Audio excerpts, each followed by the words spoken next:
मौला अली ने फरमाया जो बीवियां तुमने इधर छोड़ी थी तुम्हारे मरने के बाद में बस इज्जत की है उन्होंने, तुम्हें भूल गई, तुम्हें भुला दिया। तुम्हारे मरने के बाद में निकाह कर लिए दूसरे मर्दों के साथ, अब वो दूसरे शौहरों के साथ में रहती है। कब्रों के अंदर से आवाज आई, अली क्या बताए या अली, बड़ा जुल्म किया अपने आप पर, बड़ी गलतियां की, बड़े गुनाह किए अली, काश हमें नारे रिसालत मसलके आला हजरत सरजमीने रघुनाथपुर। बुलंद आवाज से कहते हैं या रसूल अल्लाह मुझको बाबुला कर सजा दीजिए, सजा दीजिए, सजा दीजिए, रो रहा हूँ तेरे भेंट को याद। दीवाना कह रहा है रो रहा हूँ तेरे दीद को या नबी, रो रहा हूँ तेरे दीद को या नबी, रो रहा हूँ तेरे दीद को या नबी, रो रहा हूँ तेरे दीद को या नबी, के रो रहा हूँ तेरे दीद को या नबी, रो रहा हूँ तेरे दीद को। बैठे या उनके बगल के गांव वाले हैं जो कितने बैठे, मुझको अंदाजा नहीं। मैं अपने गांव में जलसा कर रहा था अभी कुछ ही दिनों पहले, मैंने कहा कि एक मेहमान आए थे, वो नात शरीफ पढ़ रहे थे, तो मेहमान ने कहा कि बताइए कि बदिया के कितने लोग यहाँ रहते हैं। मैदान पे पीठ दिखा करके भागना हम दीवानों की फितरत नहीं है, हम तो सीना दिखाने वालों में से है।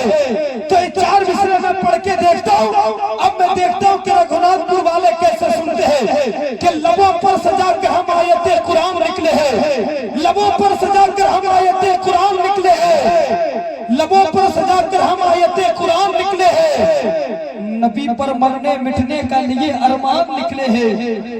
वाले बताओ मेरे आका कैसे हैं, मेरे आका कैसे हैं। आने वाला कहता है ऐ खातून तेरा जवान बेटा जंग में शहीद कर दिया गया।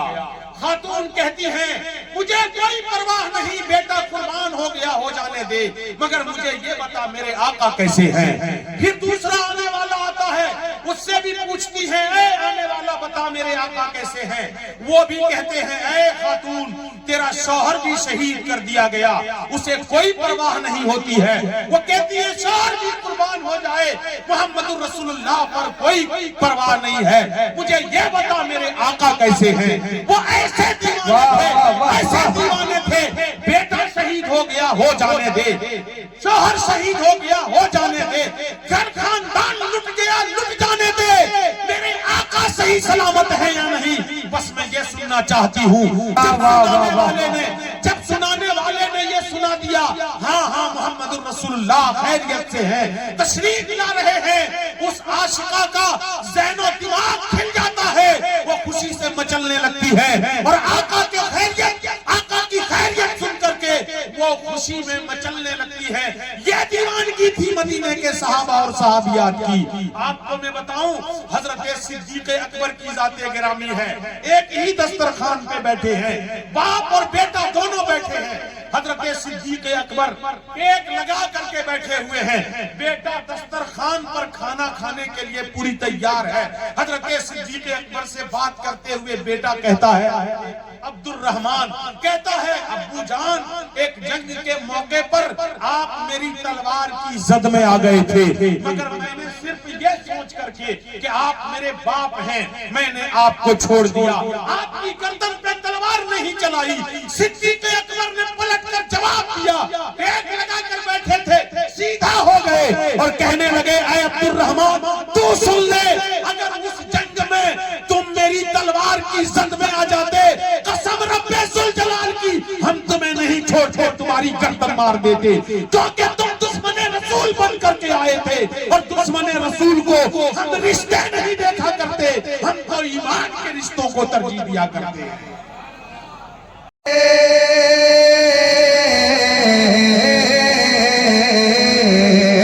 चमक तुझसे पाते हैं सब पाने वाले, चमक तुझसे पाते हैं सब पाने वाले। मेरा दिल भी चमका, मेरा दिल भी चमका, मेरा दिल भी चमका, चमकाने वाले। मेरा दिल भी चमका, चमकाने वाले। चमक तुझसे पाते हैं सब पाने वाले।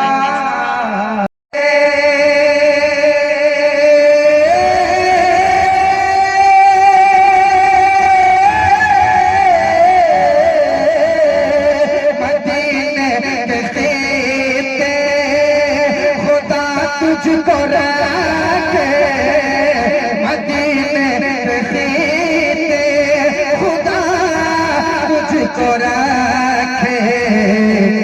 अरे गरीबों फकीरा, गरीबों फकीरा ठहराने वाले, गरीबों फकीरा। ये आदमी नस पकड़ लिया, नब्ज पकड़ लिया। जिंदा है बल्ला तू, जिंदा है बल्ला तू, जिंदा है बल्ला तू, जिंदा है बल्ला तू, जिंदा है बल्ला तू, जिंदा है बल्ला तू, जिंदा है बल्ला तू, आलम मेरे चश्मे आलम से छुप जाने वाले, मेरे चश्मे आलम से छुप जाने वाले, मेरे चश्मे आलम। उम्मत के वो लोग हैं जो सूद का काम करते थे। अल्लाह, ये जो खा रहे हैं ना लोग बड़े मजे से, हराम का पैसा, सूद का पैसा। कहीं 2 लाख रुपए दे दिए किसी को और कह दिया भैया तू मुझे महीने में इतने बढ़ा के देते रहना। नए नए नाम दे दिए, कहने लगे फाइनेंस का काम करते हैं। अंग्रेजी की आड़ में अपने हराम की दौलत को तू छुपा नहीं सकता है। परवरदिगार आलम सब जानता है, तेरे दिलों के राज जानता है। वक्त है अभी भी अपने आप को बदल लिया जाए। माले हराम से परहेज करो, हलाल रोजी तलाश करो। कम हो लेकिन हलाल रोजी, ज्यादा हराम की दौलत से कम हलाल की अच्छी है। आज तो आप कमाओगे, अपनी औलाद को खिलाओगे,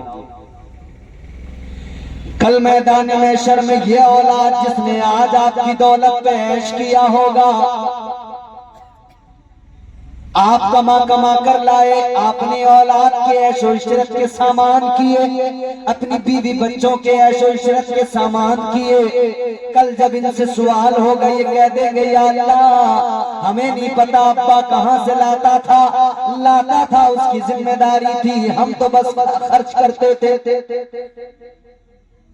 ये कह देंगे या अल्लाह हमें क्या पता कहां से लाया, कैसा लाया, हराम लाया, हलाल लाया, हिसाब किसको देना पड़ेगा। आज तू अपने ऊपर खर्च नहीं करता, जो कुछ लाता है अपने बीवी बच्चों पे खर्च कर देता है। मगर सोच कल यही बीवी बच्चे हो गए मैदान में शर्मे अल्लाह के हुजूर कह देंगे या अल्लाह हमें क्या पता ये लाता था, इससे हिसाब ले।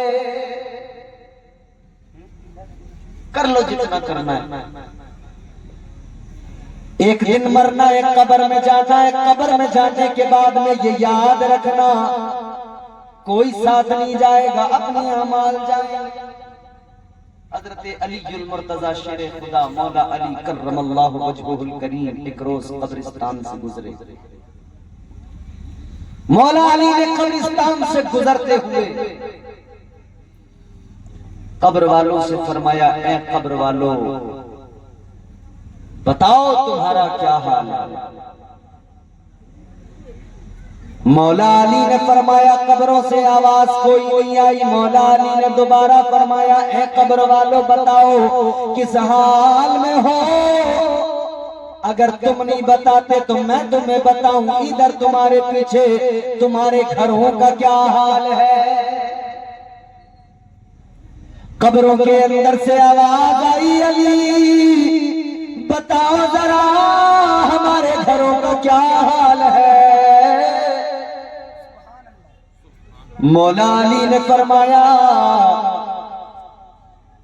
ऐ कब्र वालों तुमने जो बड़े बड़े घर बनाए थे, तुमने जो जमीनें खरीदी थी, तुम इधर छोड़ के गए। इधर तुम्हारे बच्चों ने सारी जमीनों को बांट लिया, घरों में दीवारें खड़ी कर दी। तुमने बड़े शौक से संग मरमर लगा लगा के मकान बनाए थे। तुमने बड़े शौक से महंगी महंगी चीजें घर में जमा की थी। मौला अली ने फरमाया, तुमने सारी जिंदगी घर मकान बनाने में लगाई, मगर तुम्हारी औलादों ने उन्हीं घरों में दीवारें खड़ी कर दी। फरमाने लगे, कुछ और वक्त गुजरा तो उन्होंने उन मकानों को बेच डाला, उन्होंने उनको बेच के दूसरे मकान बना लिए। और जो तुमने बनाए थे उन मकानों को जिन्होंने खरीदा उन्होंने तोड़ डाला, उन्होंने उनको चकनाचूर कर दिया। तुमने बड़ी ख्वाहिशों से बनाए थे, तुमने बड़े अपने पैसे कमा कमा के रात दिन एक करके बनाए थे, मगर उन सारे मकानों को खंडर बना दिया गया है। मौला अली ने फरमाया, सुनो, तुम्हारे बच्चे तुम्हारी माल पर, तुम्हारी मिल्कियत पर तुम्हारे मरते ही झगड़ने लगे, एक दूसरे के जानी दुश्मन बन गए। मौला अली ने फरमाया, जो बीवियां तुमने इधर छोड़ी थी, तुम्हारे मरने के बाद में बस इज्जत की है उन्होंने, तुम्हें भूल गई, तुम्हें भुला दिया। तुम्हारे मरने के बाद में निकाह कर लिए दूसरे मर्दों के साथ, अब वो दूसरे शौहरों के साथ में रहती है, तुम्हें याद भी नहीं करती है। तुम कब्रों में हो, तुम बताओ तुम्हारा क्या हाल है। अल्लाह। अब कब्रों के अंदर से आवाज आई, अली क्या बताए, या अली बड़ा जुल्म किया अपने आप पर, बड़ी गलतियां की, बड़े गुनाह किए अली। काश हमें पता लग जाता कि कब्र में अकेले अपने अमाल के साथ जाना है, तो या अली हम कभी अपनी औलादों की खातिर, अपने बीवी बच्चों की खातिर ऐसे काम न करते जो शरीयत के खिलाफ थे। हम दुनिया बनाने में लगे रहे, आखिरत को भूल गए, कब्र को भूल गए। या अली क्या बताए, कब्रों में आज हमारी हालत क्या है। हमारा जिस्म जिसे हम अजीज रखते थे, आज हमारे जिस्मों को जमीन ने, मिट्टी ने खा लिया है। अली हमारे सरों के बाल सारे झड़ गए, हड्डियों के सारे जोड़ खुल गए, हड्डियां बिखरी पड़ी है जमीन में। ऐ अली हमारे जिस्मों को जमीन ने खा लिया है। अली न पूछो हाल क्या है। सोचो कब्र में क्या होगा। बस कब्र को याद कर लेना बंदा, उतना काफी है कि वो